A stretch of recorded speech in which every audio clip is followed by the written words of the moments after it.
Hi everyone, we are back and now we have an amazing talk.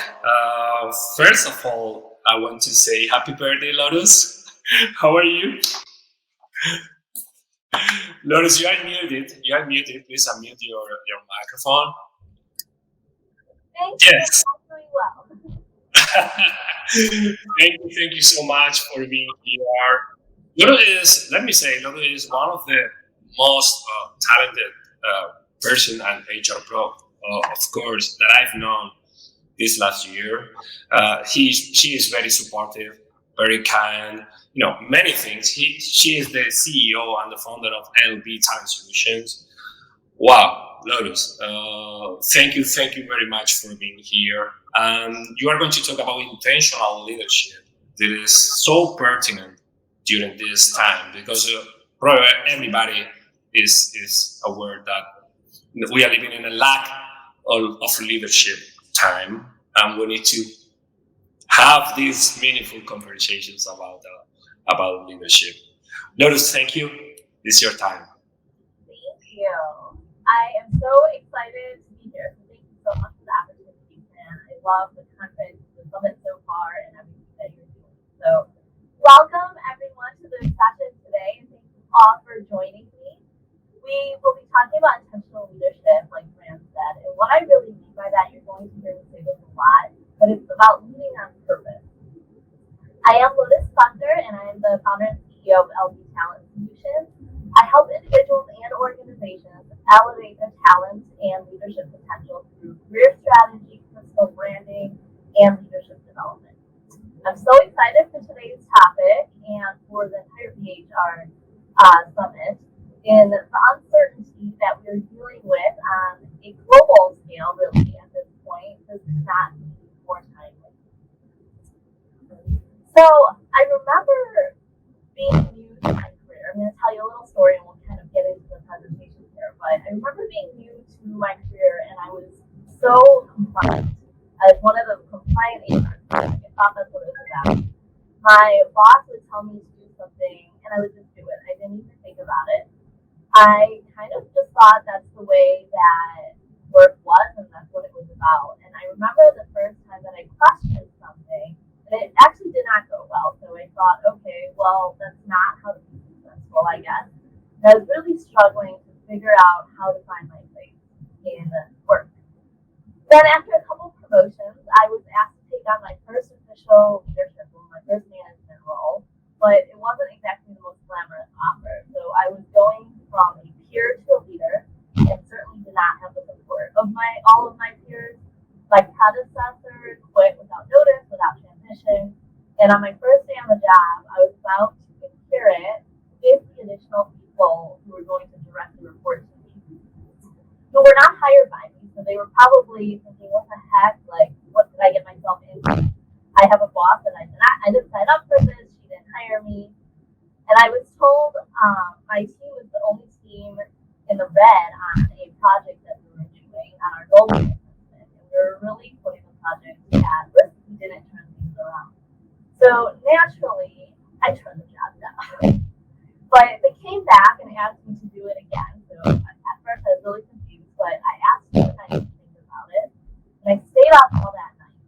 And through all the challenges of thought through all the challenges of taking on this role, I basically had to decide that if I was willing to do it, I was putting it all on the line. My job, my reputation, my financial stability, and I was putting all of that on the line in order to try and make my team successful and the project and the organization successful. So I put a plan together that night, zero research, zero best practices, just lots and lots of self-reflection about what I thought it was actually going to be, about the people on my team, each and every single one of them I thought about. I spent time thinking about each and every single person individually. And it was a very intentional plan. So long story short, my team got to green within less than 90 days, blew everyone's mind, and within 1 year, we went from one of the lowest engaged to one of the highest engaged. And I've been extremely fortunate to have been able to repeat similar stories with multiple different teams throughout my career. And so I'm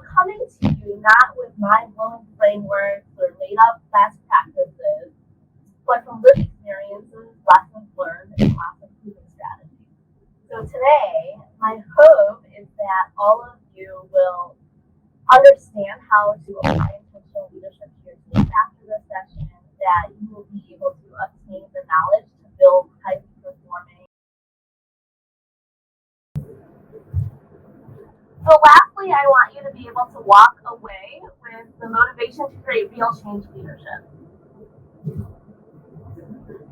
So what is intentional leadership anyway, right? Intentional leadership is not another leadership style that I want you to adopt. It is really about leading others purposefully. It means consciously exemplifying behaviors that will create positive impacts for the people and initiatives that you lead. You'll hear me say this repeatedly today, but it is the theme that I want to really bring home for everyone and for you to hear. But intentional leadership is essentially leading on purpose. It's not leading because you have to, because you have some fancy job title, or because you feel like you have to because you're getting paid to do it. So why does intentional leadership matter? In the era of COVID-19, social unrest, natural disasters, political divide in some of our countries, the choice has really been made for us when it comes to change. We must do it. There's no best practice that will lead you to success because we don't live in a homogenous world. So we need to stop treating everyone like they're exactly the same. Fair is not the same as equal. We'll talk more about this a little bit later, but a colorblind society is no longer acceptable. And treating people exactly the same is not going to fix our equity problems that we've been talking about. If people don't start in the same place, it's not fair to expect them to now be treated equally and have them reach the same levels of success as everyone else. I don't know if you all have seen this image that's been floating around social media. I just thought of it, so I didn't put it in my presentation, but there's an image about equity that's going around, and it's two boys who can't see over a fence to see a baseball game. And so they gave the two boys the same size stool, and the taller boy was now able to see over the fence and watch the baseball game and have lots of fun, but the shorter boy wasn't able to. And so that's not equity. And I really just like that depiction because equity would mean that we gave the shorter boy a taller stool so that they both could see over the fence and watch the baseball game. So that's what I'm really talking about when I say not treating everyone the same. We really need to customize our styles, our approaches, and solutions to individuals. And this seemingly impossible task to do that is made more possible with some intention. So if we're really intentional about it, it makes it a lot easier to do. Intentional leadership means that we appreciate and we celebrate the things that make us different. It means that we purposely build teams of people who think differently, who bring unique value to the team, and who are unapologetically passionate about what they do. It means that we then, as leaders, have to lead each unique person differently in the way that we recognize them, engage them, support them, or grow them. This is authenticity. This is what leading on purpose really means. So what are the benefits of leading on purpose? What are the benefits to the organization to have lots of intentional leaders? Well, you must be intentional if you want to create a culture of inclusion, equity, and belonging. So that's a huge benefit. You also must be intentional if you want to genuinely engage your team.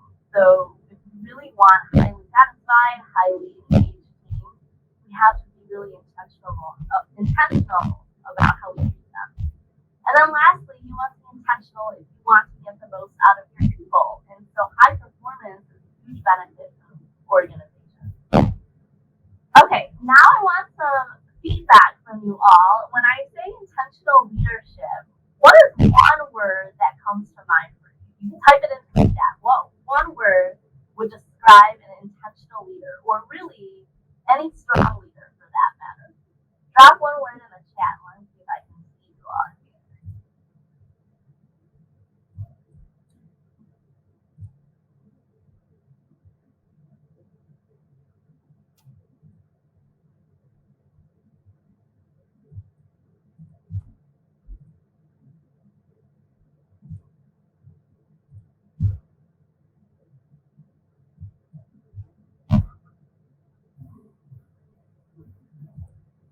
be engaged.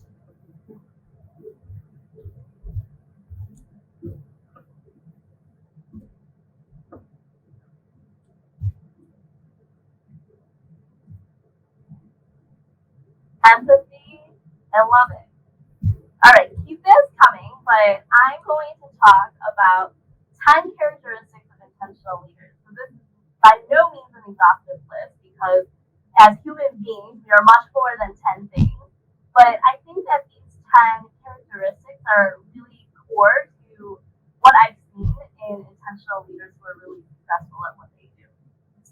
So let's talk through these a little bit, and then we'll get to solutions and how we become intentional. So intentional leaders are very self-aware, and they're also aware of everyone else. So they know their strengths, and they know their gaps, and they're really clear on what both of those are. They're extremely in tune with people, so they understand body language, tone, human signals, and they know how to kind of adjust their communication, their leadership, or their environment accordingly.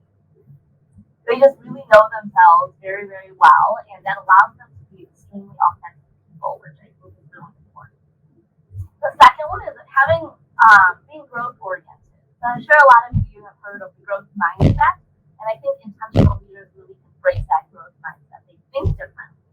They can easily get beyond this is how it's always been done, or this is how they've always done it, right? How many times have we heard that in an organization?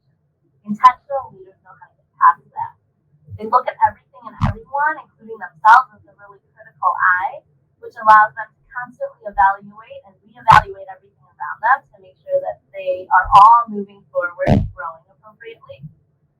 And they don't settle for less. They push themselves and their teams to levels of performance that they didn't even know were possible. Number 3 is collaborative. Intentional leaders, they choose collaboration over compromise. So what is the difference? Collaboration elicits a win-win mentality, whereas compromise is really a you win some, you lose some mindset. And so intentional leaders really care about making sure that we're collaborating across functions, departments, and making sure that we're involving stakeholders. They're able to connect the dots when others don't see the connection, or sometimes others don't even see the dots. They understand the importance of working together, and so I think collaboration is huge. The next one, somebody said it in the chat, is empathy. So intentional leaders understand people.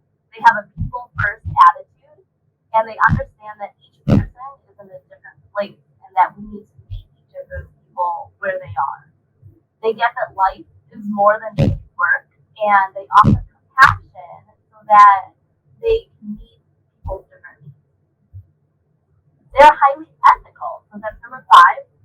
Intentional leaders have an extremely high ethical and moral standard, and they live by that every second of every day. So it's just part of their fabric, and they refuse to give up their integrity or their dignity.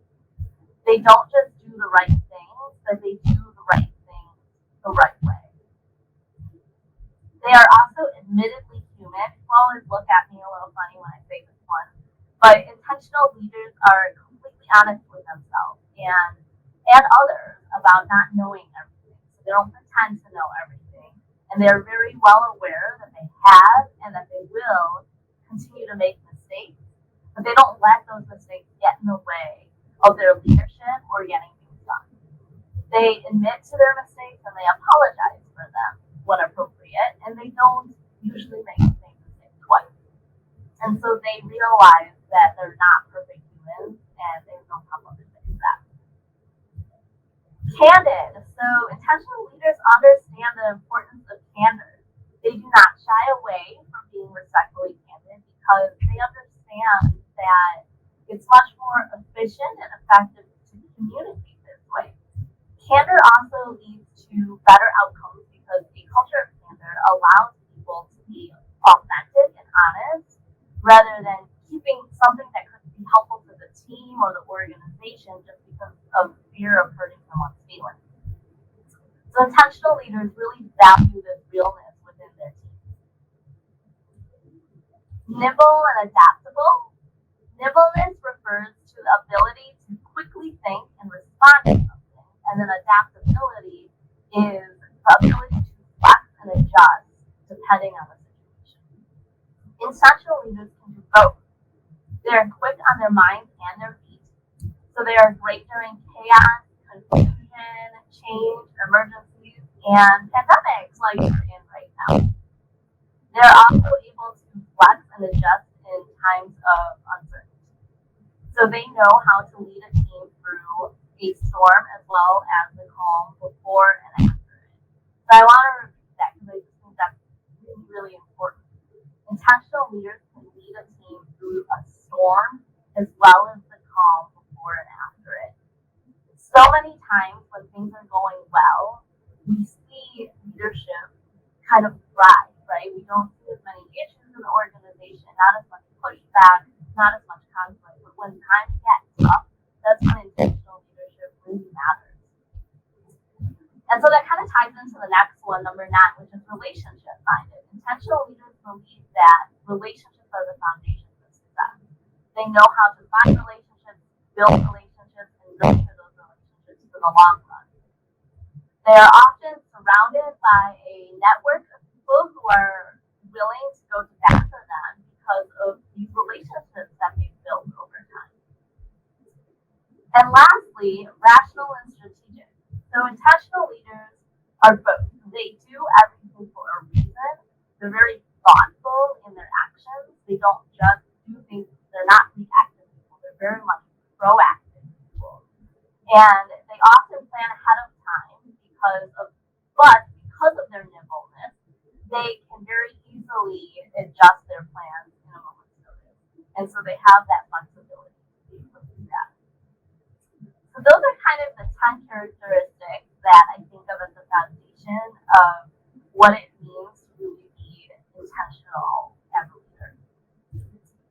Now, 10 ways to be a more intentional leader. So if you're wondering how you can become an intentional leader, again, it's not a leadership style, so these lists are not exclusive, but it's a philosophy and things that you can adopt to be more intentional as a leader. And we're talking about leadership today, but it's really about being more intentional people, right, and making that impact on the world.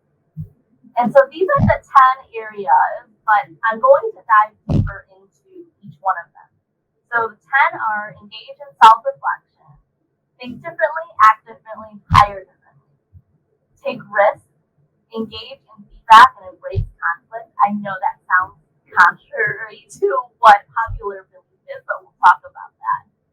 Elevate top performance, set high expectations and motivate people to exceed them, customize and personalize your leadership, and do things on purpose. I said that was going to be a theme today. Okay, so when I talk about self-reflection, I'm talking about real deep work. I'm not talking about a surface level understanding of your strengths and your weaknesses. There are a few questions that I usually walk people through that I hope with this exercise. And those are questions that you can ask yourself and be really honest about. You don't have to share your answers with the world. Be honest with yourself about these answers. What is your personal mission? And each day when you do your self-reflection, did you fulfill on that mission? What is important to you? What are your values? And were your actions that day true to your values? What did you do well? Where did you misstep? And what did you learn from that happened? And then lastly, what will you do differently next time? How can you make an even greater impact on the world or the people around you? We don't have time to go through all of these today and have answers, but if any of you do have a personal mission statement already, then I would love for you to share that in the chat if you're comfortable. And if you don't, I really encourage you to think about what your personal mission statement is. Okay, so I said to be intentional, you need to think differently, act differently, and hire differently, right? So when we say think differently, I'm talking about evaluate and assess current situations, processes, initiatives, people, and solutions. Consider how these things can be better, not how they've been done in the past, but how can we continue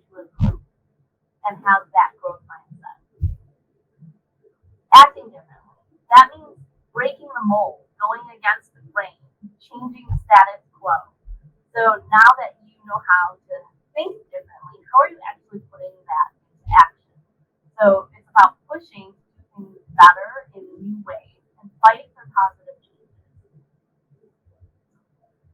Hire differently. So in order to do all of these things, I think it's really important for us as leaders to be building teams of people who complement us and each other and the rest of our team, rather than being guilty of similarity bias, where we just hire all the same. We're not intentional about that. That's why it's called unconscious bias, is because we're not always purposely trying to hire people who are the same as us.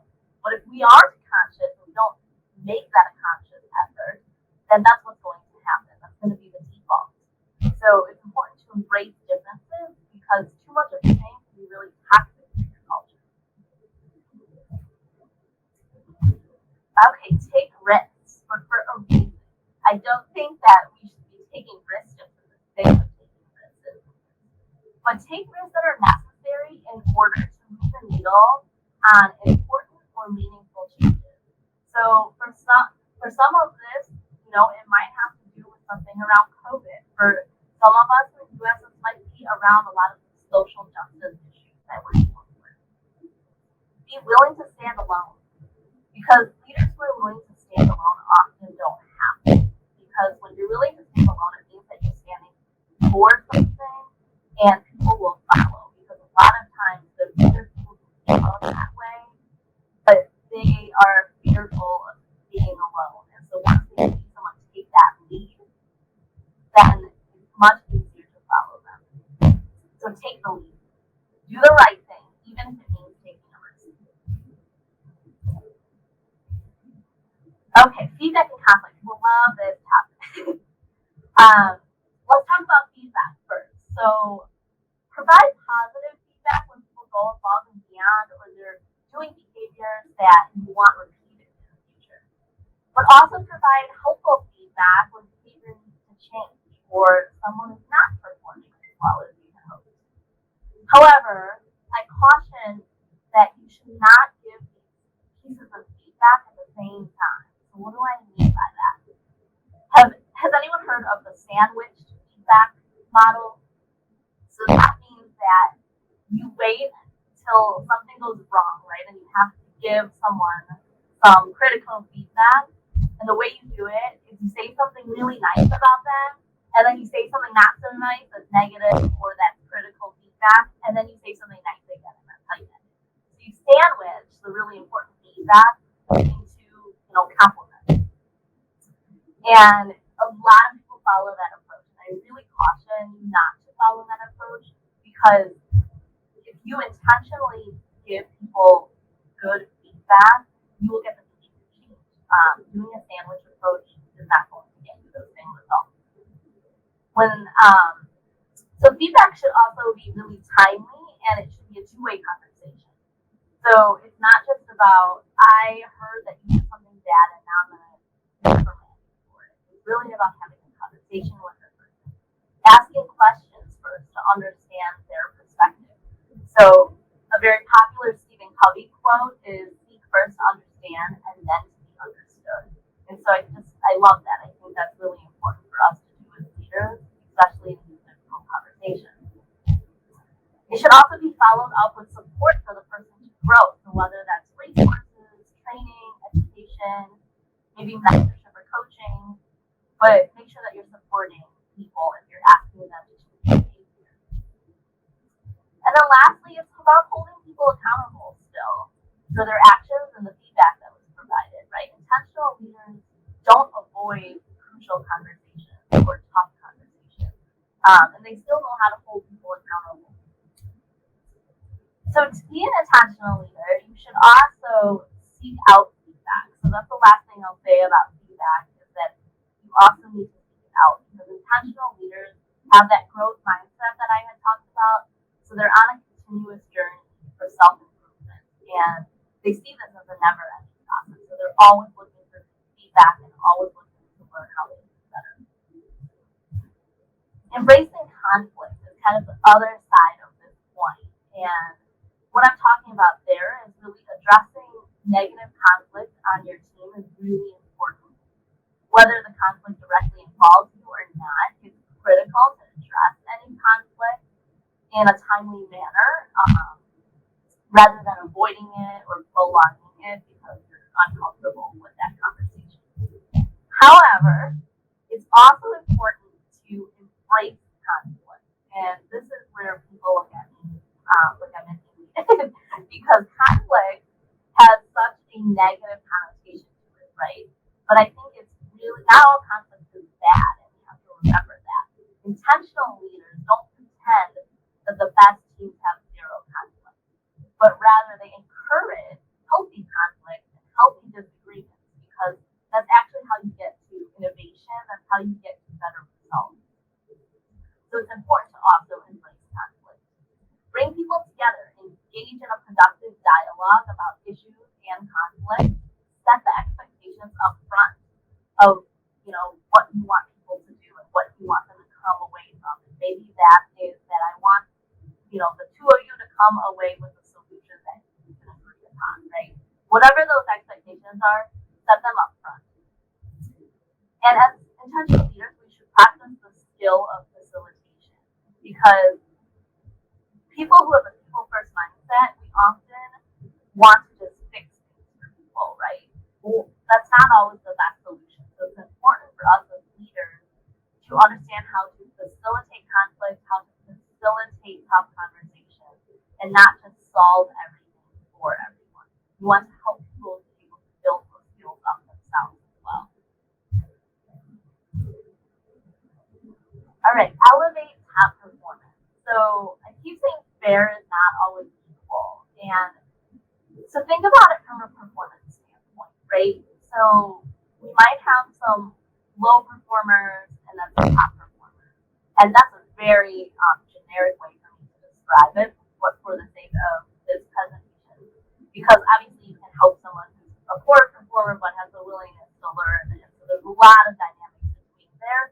But if we treated our lowest performers and our highest performers the same way, then what message are you sending to people at the top who have given everything to you, going above and beyond constantly, creating exceptional results for you, right? You're saying that I'm going to treat you exactly the same as somebody who doesn't have that motivation, who's not giving as much effort into it, or who just doesn't care as much, right? So what's the motivation for them to continue excelling?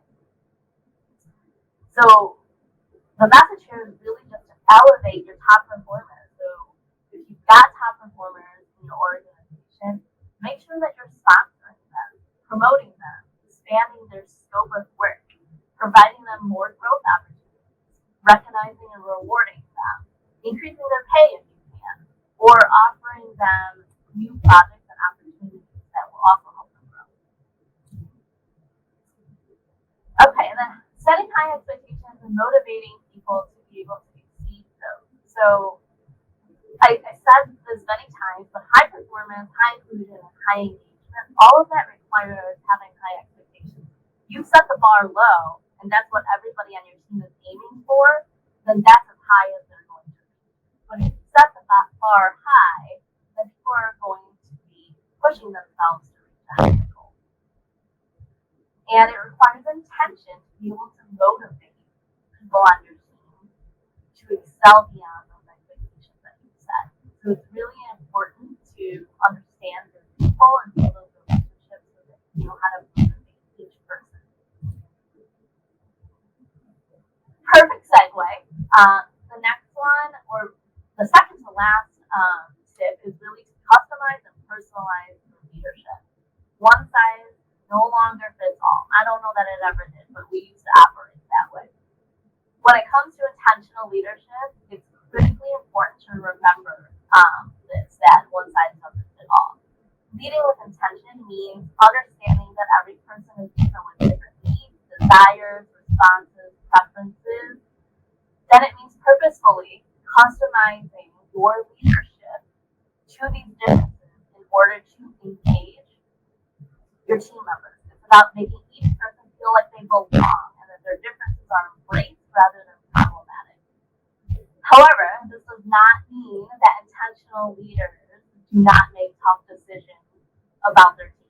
In fact, they are probably best equipped to do so. Okay, my last tip number 10, is do things on purpose. So we come full circle with my team. Intentional leaders, they do not take their positions, like I said, for the money or the title or the scope of work even. They don't do this work for the praise or the fame or the credit. They really do this because they genuinely want to see people reach their greatest potential. They do it because they care. So to be an intentional leader, you must lead on purpose. You must lead because you genuinely want to lead, because you genuinely care about other people and their success, because you actually want our workplaces and our world to be a better place. So, it's your turn. It's your choice. It's your fate.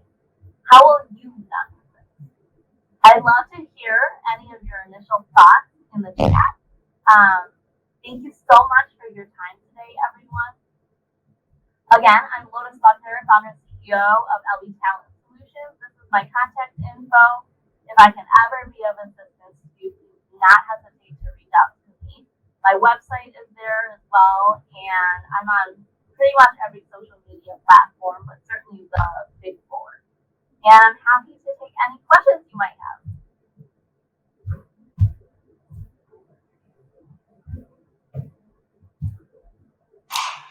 Lotus, thank you very much for your presentation. It has been really impactful. We all appreciate all that information that you put in the field about the intentional leadership. I think it is much needed today. But the first thing that came up to my mind was, okay, there are many traits or many behaviors or characteristics, but if I don't meet everything, probably I can feel discouraged, because I need many things to incorporate to my style of leadership. What do you think about it? What do you say to those people that, okay, this is too much, I don't know if I'm an intentional leadership, how to improve myself? Absolutely. So you should never try and be everything to everyone, because that's impossible, right? And so even with this, it's a toolbox that you have. And if you want to start on this journey to being more intentional, I would go through that list and pick one thing for you to work on, and work on one thing at a time. And once you feel comfortable with that one thing and you feel like you have success with it, then go to the next thing and try and work on that. Great. The another thing is, you talk about, and you name maybe too, about embrace conflict. And I think Meg Humans too. I can't remember, but embrace conflict not always is easy, because you need to tolerate different opinions or differences. How do you think about that? Because it's not easy, it's not comfortable, I think. But how we can feel more comfortable in that situation? So no matter what we're talking about, right? If it's conflict or social justice or anything that some people find uncomfortable, my advice to people is, anything you're uncomfortable with, the only way to get comfortable with it is to first be uncomfortable with it and allow yourself to be uncomfortable with it. Yeah. When it comes to conflict, I think it's the same thing, right? You have to take a step. You don't have to do everything perfectly. You don't have to go from being really uncomfortable with tough conversations to all of a sudden being a conflict expert, right? It's taking one tip and working on that one thing so that you can start to become better at it. And the thing that I think is related to embracing conflict is, I talked about building relationships. Yeah. And I think you kind of have to work on those two together, because if you don't have trust and you haven't built relationships, it much more difficult for you to lead with a mindset of embracing conflict, right? Because if you're a new leader, for example, and you walk in, you inherit a team and there's already a lot of conflict there, and they're so pissed off, right, that you're the new leader, like why you, and you're walking into that situation, and you go in and you like start telling them the conflict needs to stop and they need to stop creating this drama. No one's going to listen to you. They don't know who you are. They have no trust. So you really have to build those relationships first. That's just such a huge first step in building that trust and building those connections. Yeah, probably this drives me to the statement that if to embrace conflict, we should truly care about people first, right? And then probably if the situation is complicated or not, or tough or something like that, we are going to be able to communicate the situation or give this feedback positively and all these things. Okay, we have care, because I think that part is so important. When you really care about something, you're willing to do anything for it, right? Like think about your family, like the people you love the most. You care so much about them. Like if you're in the middle of a working and they text you and something went horribly wrong, you don't care about work. You're gonna drop everything and you're gonna go run and right? So think about anything else like that that you really care about, and you're willing to do something for people. So when you really care about people and you have genuine relationships, you're gonna see success because you're gonna be willing to do things for them, and they're gonna be willing to do the same thing for you. absolutely brilliant. Thank you, Lotus. We have questions from the audience. Emily Lance asks, do you feel that intentional leadership characteristics should be core to all leaders, regardless of the type of leader, task, or situation? Are there any blind spots to this leadership approach? That's a great question. So I do think that the intentional leadership characteristics that I share are important regardless of what leadership style I'll say that you adopt to. So if you're servant leadership, you believe in transformational leadership, these characteristics, this is something that you do in addition to that, right? You embed these values. I almost shouldn't even call them characteristics. I think they're values that you embed into who you are, and that will help you excel your leadership, regardless of what your style is. I think these are the things that lead to intention. These are those 10 characteristics. All of them take being thoughtful and meaningful and reflection. Like it takes doing it on purpose. You have to actually think about it. It's not unconscious. It's things that we do very purposefully, and so yes, I think that it's important regardless of your leadership style. When it comes to are there any blind spots with this approach? Again, I don't want anyone to think about intentional leadership as another style. I think that puts us in a box, right? It's really about the philosophy of leading from a place of purpose, leading from a place of consciousness. And so I think from a blind spot perspective, I would say that the blind spot is that it's easy to think of it as another style and to try and adopt all of the things I talked about, and that's not how you're going to be successful with it. You really have to just pick one thing at a time and start being intentional about working on that. Do a self-assessment, look through those, and say, what do I do already really well, and which areas do I have to improve upon? I'm absolutely agree with you. I think regardless of your leadership style, you can incorporate this intentional leadership, and you can develop yourself in that direction. Julia Eberhard, can you talk about how to elevate leaders without just giving them all the work?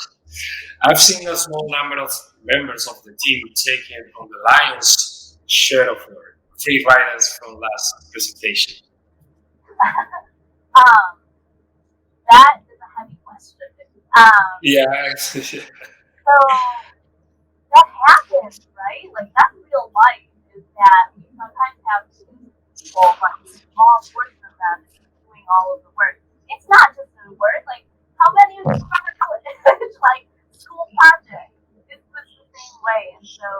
you always have a small group of people doing a lot of the work. And I think one way, and I've experienced this in the schools that I walked into, where that was the complaint, and also what I observed and noticed is that there was a small group doing a lot of the work. And I think the way to start to tackle that, again, it's not something you're going to go tackle overnight.